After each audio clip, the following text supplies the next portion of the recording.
What's up, guys? This is another episode of the Misfit Wrestling Podcast. Today, your review of the September 5th episode of Monday Night Raw. It was an alright show. A lot of stuff a lot of people didn't want to talk about was Raw because of what happened last night on AEW Dynamite. Or not AEW Dynamite, after AEW's All Out. I'm actually going to cover all of that stuff in a separate video tomorrow, hopefully, with a friend of mine, Big Mike. I'm hoping to get him on here, and we're going to talk about the backstage altercation that happened after I filmed the the review for All Out. You can check that out on the channel. A lot of shit went down. Backstage altercation fight with CM Punk, Ace Steel, and members of the Elite. Punches were thrown and got physical. Not looking good in the land of AEW at the moment, but we're not here to talk about AEW. We're here to talk about Monday Night Raw. Things happened, things progressed. We had a United States Championship match. We had further storyline development in the Dominik Mysterio heel turn. It looks like he's a member of Judgment Day now. Braun Strowman is back, as reported by both Fightful and later confirmed by PW Insider that he would be here tonight. Then we had Dexter Lumis continuing his storyline with The Miz. So a lot of things happen here. We got some new stuff here. We're going to talk about that here. If you are new to the channel, please hit the subscribe button. Hit the like, subscribe, all that jazz. You can follow me on social media at Misfit Wrestle TV. On Twitter, you can follow them there. And all the other stuff. Link will be in the description down below. So let's talk about this. So Raw, it was an alright show. It wasn't like, it was better than last week. I can tell you that because I didn't like last week's show. I know I've said in the, I believe it was in the either the Clash of the Castle review or the AEW All Out review. I said I enjoyed Raw for the past 4 weeks. Not last week. I didn't really care for Raw last week, but here we go. We're going to start this show off here. Raw opened with a Edge promo talking about the happenings of him getting beaten up by Dominik on Clash of the Castle. Of course, his team won. With he and Rey Mysterio won at Clash of the Castle, wanting to kick his ass, Dominik's ass. Rey Mysterio comes out, tries to plead with Edge, saying he's still my son. Well, Edge is basically like, Rey, with all due respect, I love you, man, but Dominik is 25 years old. He's a man. He can take care of himself. And what I want him to do is come out here so I can kick his ass. So then out comes Rhea Ripley, with that new theme song, coming out there, talks about stuff, says she's turned Dominik into a man. Here comes Dominik, looking quite nice, actually. Looks different. I like the way he looks now. Him not talking, I would prefer him to not speak for a very long time. Just have Rhea Ripley be the mouthpiece. So essentially, Dominik became Rhea Ripley's sub. There's that. So there's that stuff. That's some interesting stuff. They came down to the ring to distract Edge, who gets attacked from behind by Finn Balor and Damian Priest. They start wailing on him with a steel chair, to the point where Rey Mysterio is going to come back out here. Gets blindsided by Rhea Ripley. Rhea sends sends Rey Mysterio into the steel steps, and basically he's out for the rest of this segment for a little bit. And then they're still beating up Edge inside the ring, Priest, Dominik, and Balor. Then they hit Priest puts a chair on the leg, I think it's the left leg of Edge, and does a coup de grace on it. So that sets up for next week. It's going to be, I'm going to actually lump these segments in there together. So later on tonight, we get Rey Mysterio versus Damian Priest, which was a fine match for what it was. Basically, it was just the setup next week's match. Because after the match, Rey Mysterio Damian Priest wins off a distraction from Judgment Day. And then Rhea gets on the mic and says, next week, Dominik challenges Edge to a match. So that's we're gonna get Rey Mysterio, not Rey Mysterio, we're gonna get Edge and Dominik Mysterio for the first time next week on Raw. That happens there. That's setting up all that stuff. I'm excited to see where this goes. I'm actually intrigued to see where this goes. I hope to see Rhea Ripley back in action soon. She hasn't wrestled since she had that concussion that she had to take time off for Money in the Bank earlier this year. So hopefully she'll be back in the ring soon. And then we get a number one contenders match to follow the Edge promo for the WWE Tag Team titles. It's the Street Profits, the New Day, Alpha Academy, and Los Lotharios, which is Angel Garza and Humberto Carrillo. I don't know why the New Day is in this match. They got their ass whipped by the Viking Raiders on SmackDown, which was a fun match, by the way. I should suggest you guys check that out. This match doesn't. It was a great match. Didn't matter because Braun Strowman comes out and just murders all four of these teams. That's basically it. Then we get a backstage promo, sort of, as Braun is leaving, saying, you guys want answers? Well, you'll come see me on Friday night and I'll give you some answers. Basically, so Braun's going to be on SmackDown. We don't know what's going to be, where Braun's going to end up on which brand right now. So that's interesting.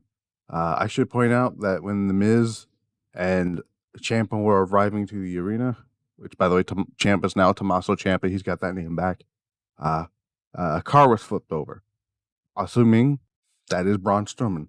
There's that. So a little intrigued to see where that goes. I've originally I thought Braun Strowman and Dexter Lumis were in cahoots, which would have been very odd. But whoever there. Next up, we got a non-title match between Aaliyah and Raquel Rodriguez versus Doudrop and Nikki ASH. This is really nothing special. Raquel, my favorite part of the match was Raquel picking up Doudrop for her finish move, Chahito Bomb, and it was great looking. But the thing I want to talk about is I don't remember which segment this happened in. I want to say this happened during a segment with Damage Control where they were walking. I'm not sure, but in the background, Nikki ASH took her mask off and threw it at Doudrop. So maybe we're finally going back to the Nikki Cross. I'm hoping that's the case. I don't want just any version of Nikki Cross. I don't want that Nikki Cross that was teaming with Alexa Bliss. I don't want the Nikki Cross that was doing nothing on the main roster. I want the Nikki Cross from NXT that was insane and was very unpredictable. You didn't know what the fuck she was going to do. That's the Nikki Cross I want. We'll see what happens. Hopefully that's where we're going to go with that. Who knows? Next up, we got a Austin Theory promo coming out here, selling the shit out of the jaw that he got jacked by Tyson Fury from Clash at the Castle. He messed up his lines in the promo, blaming it, which was a great great way to recover, that his jaw was still hurting and it caused him to mess up his lines. Great recovery there by Austin Theory. Basically saying, doesn't matter, I'm still going to cash in Money in the Bank and win the Universal Championship. Here comes Kevin Owens, basically making fun of him, says, I can call you Austin again. You found your first name. I was hoping he would say something like, what was it? What did I want him to say? I told the Denise, I'll say it. Oh, I don't like people named Austin. This was actually a really good match. I enjoyed this. Austin Theory, most part of it was Kevin Owens getting beating the shit out of Austin Theory. Kevin Owens wins with a with a pop-up powerbomb and a stunner. And hopefully we're getting close to that Kevin Owens, Sami Zayn team up against the Usos, which I think we're going to get now because I'm curious to see where that's going to go with Sami Zayn tweeting out on Twitter about the picture that was posted about with the bloodline with Roman, Usos, Paul Heyman, and now Solo Sikoa, excluding Sami Zayn, which was interesting. Anyways, you got the Clash of the Castle recaps. That was happening all through the night. We got Damage Control promo. Basically, Bailey, Io Sky, Dakota Kai coming out. They were celebrating their win from Clash of the Castle. They're all looking great. Bailey basically gloating that she pinned the champion. Bianca Belair comes out, challenges Bailey to a match somewhere down the line. I'm assuming this match is we're going to get Bailey versus Bianca Belair at Extreme Rules for the Women's Championship. Another thing that was announced on this show was they're getting Dakota Kai and Io Sky are getting a rematch for the tag team titles because they finally acknowledged that Dakota Kai was the legal person in that match last week. Thank God, because I was getting annoyed with that. So that's going to happen there. Hopefully, I'm assuming next week they're going to win the tag titles, and then Sasha and Naomi are going to come back. I'm going to do Sasha and Naomi versus Io and Dakota. That should be great. There's that. I've already talked about Rey Mysterio and Damian Priest. We had somewhere around here we had a Johnny Gargano in a backstage interview. Gargano talking about things about him being back and whatnot and all that stuff. Austin Theory comes up to him after getting his ass whipped by Kevin Owens, saying, you just been nothing but talking. So next week we're going to have the in-ring return of Johnny Gargano. And technically, it's not the main roster debut of Johnny Gargano, but it's the in-ring return of Johnny Gargano, who hasn't wrestled in 9 months. Don't know who's going to wrestle. We'll find out. Hopefully, it's probably going to be somebody. I don't know. Anyway, we'll find out. They've got a Rollins Riddle video package. After the video package, Matt Riddle challenges Seth Rollins to another match. Rollins basically just brushes them off and says, I'm going off to doing something else. We're probably getting that rematch at Extreme Rules. Probably going to be a stipulation. Maybe the no holds barred or a steel cage or Hell in a Cell or something like that.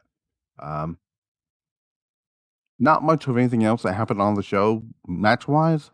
But we got main event here. We have Lashley defending the U.S. Championship against The Miz in a steel cage match. Lashley, before the match starts, Miz and Ciampa beat the ever-living piss out of Lashley. And for the rest of the match, the selling point was the shoulder of Lashley.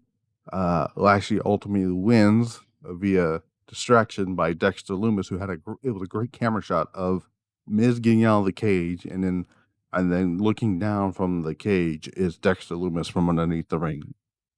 Perfect, superb camera work by the Beaver himself, Kevin Dunn. Then after the match, Dexter Lumis gets into the cage and hits and locks the silence on The Miz, and then we just fade to black. So that's how Raw goes off the air. Not like I said, not very much I had to talk about here on this show. Let's talk about. Actually, I did want to talk about something here. Some of the stories here. Let me go into. One about Johnny Gargano. So Fightful Select, subscribe to Fightful Select, had a story when Johnny Gargano came back a few weeks ago that AEW actually had interest in signing Johnny Gargano prior to his return. So here it is. While there are a number of rumors This is what Fightful says. While there are a number of rumors that he would consider signing with a different company, ultimately Gargano chose to renew his deal with WWE.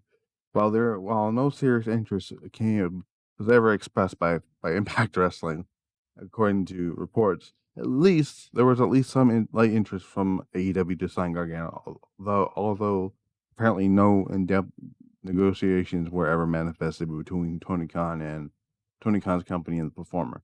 AEW sources that did state that several individuals from AEW were pushing for Gargano to get hired, but in the end opted to resign with AEW. I would resign with WWE instead. So there is that. Let me see if I can find any other. There's some funny chant. There's a funny chant during the beatdown from Dominik and Rey Mysterio. Dominik from the Edge beatdown. The chant of Eddie's son. That was funny. That was great. Last week there was something interesting. I don't know if I don't know if it was just certain people catching it because I didn't see it, but according to a lot of people, there was some kind of glitch during Raw. I don't know. I thought it was Dexter Lumis getting in the production truck. Who knows? Else happened on Raw outside the things that the interesting things I have like fight. So Fightful. Let's talk about the Braun Strowman thing. Let's look up. Oh, anyways, here it is. So I'll just read it from Fightful.com. So Fightful exclusively reported that Braun Strowman was being discussed for a potential return to the company, and that he was being discussed for creative plans, which I believe this is on a Friday. I believe this was on Friday. No, it was on Thursday. And creative and how talks were being used in creative meetings. Then on the very next day, PW Insider then basically confirmed the report saying Braun Strowman is officially back with the company. That the Givens that gave him a start in the date was today, which this is being recorded at midnight, but you get my point. So